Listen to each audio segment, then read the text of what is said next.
എന്നാൽ എൻ്റെ പ്രിയമുള്ളവര്, ഇസ്ലാമിലില്ലാത്ത ഏത് ദിനാചരണം നമ്മൾ കൊണ്ടുവന്നുവോ അതിലൂടെ റബ്ബല്ലാത്തവരോട് തേടുകയാണ്. അതിലൊന്നാണ് റബീഉൽ അവ്വലിൽ ഒരു ആഘോഷം വന്നു, നബിദിനമാണ്. ആരാണ് പ്രിയമുള്ളവരെ ലോകത്തിലൂടെ കൊണ്ടുവന്നത്? ഇസ്ലാമിനോട് സ്നേഹമില്ലാത്ത ഷിയാക്കളാ, ഫാത്തിമിയാക്കളാ.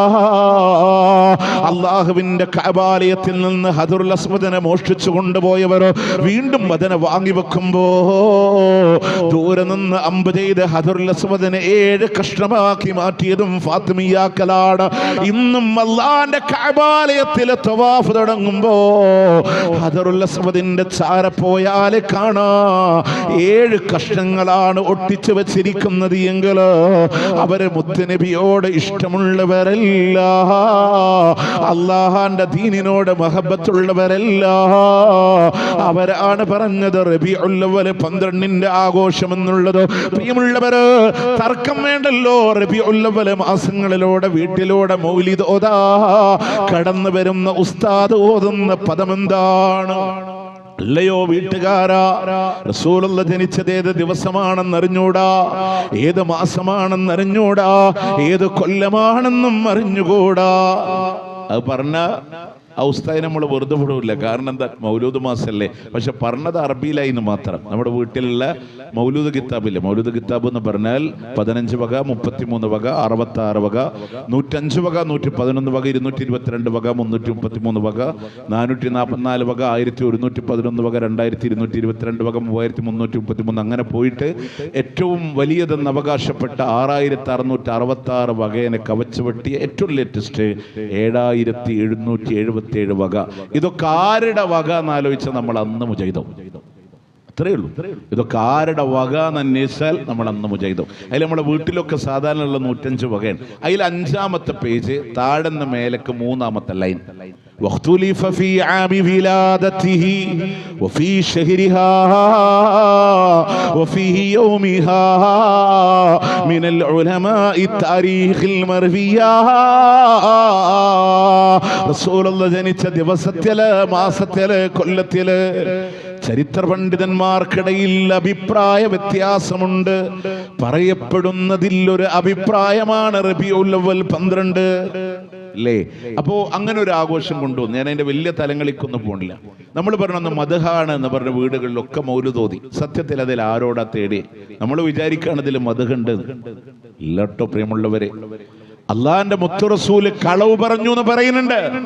അത് റസൂലുള്ളാന്റെ മദ്ഹാവോ? അത് മുജാഹിദർക്ക് മദ്ഹ് കേൾക്കാൻ അലർജി ആയിട്ടാണ് എന്നാ പറയലേ. നമുക്ക് മദ്ഹ് പറയാ നമ്മളുടെ പ്രവാചകനല്ലാതെ ആരാ പ്രിയമുള്ളവരെ? മദീനയുടെ ബാബുസ്സലാമിലൂടെ കടന്നു വരുമ്പോ അള്ളാന്റെ മുത്തുനബിയുടെ മിമ്പറും കടന്ന് റൗദയും കടന്ന് പ്രവാചകന്റെ ഖബറിന്റെ ചാര വന്ന് അസ്സലാമു അലൈക യാ റസൂലല്ലാഹ്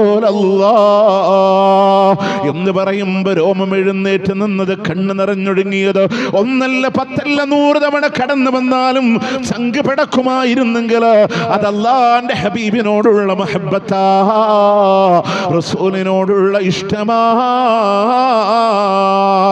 പ്രിയമുള്ളവരെ, ആ റസൂലുള്ളാഹിന്റെ മദ്ഹ് പറയാ മുജാഹിദുകളെതിരല്ല.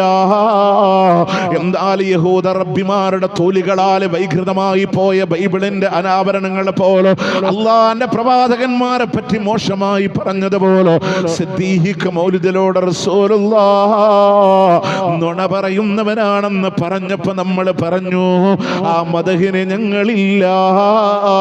പുറങ്കാല കൊണ്ട് തട്ടിത്തെറിപ്പിച്ച് എന്ത് വിട്ട് ഇന്തോനേഷ്യ വിട്ട് അറബിക്കടലിന്റെ ഏഴോരങ്ങളിലേക്ക് മലവെള്ളപ്പാച്ചിലിൽ ഒലിച്ചു പോകുന്ന ചപ്പുചണ്ടികളെ പോലെ ഒഴുക്കിവിടാൻ ഞങ്ങൾ തയ്യാറാ.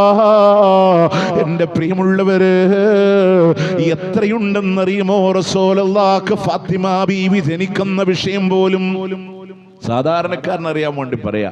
ഫാത്തിമ ബീവി ജനിക്കണത് റസൂലുള്ള മിഅ്റാജ് പോയപ്പോ സ്വർഗത്തിൽ ഖദീജയുടെ കൊട്ടാരം കാണിച്ചുകൊണ്ട് അവിടുന്ന് മലക്ക് പറയാണ്, നബിയേ ഇതങ്ങേക്ക് ജനിക്കാനുള്ള മകളാണ് ഫാത്തിമ. അള്ളാന്റെ മുത്ത് റസൂല് ആപ്പിൾ പഴം കഴിക്കുന്നു. റസൂലിൽ സ്വർഗത്തിന്റെ മണം വരികയാണ്. ഫാത്തിമയെ ഗർഭം ചുമന്നപ്പോ സ്വർഗത്തിന്റെ മണം ഖദീജയിലേക്ക് മാറി. ഖദീജ ഫാത്തിമയെ പ്രസവിച്ചപ്പോ സ്വർഗത്തിന്റെ മണം ഫാത്തിമയിലേക്ക് മാറുകയാ.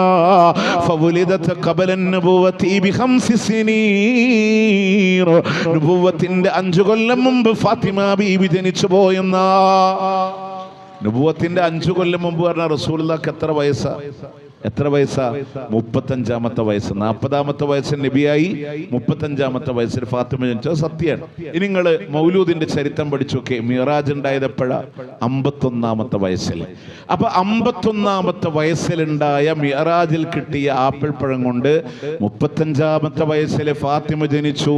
മൗലായ നിങ്ങൾ കൊണ്ടേക്കോളി, നമ്മളില്ല എന്നാ പറഞ്ഞു. അപ്പൊ നമ്മൾ വിചാരിക്കുന്നത് ഇങ്ങനെ മധുഹാണ്. അങ്ങനെ ഒരുപാട് കേട്ടോ, ഒരുപാട്.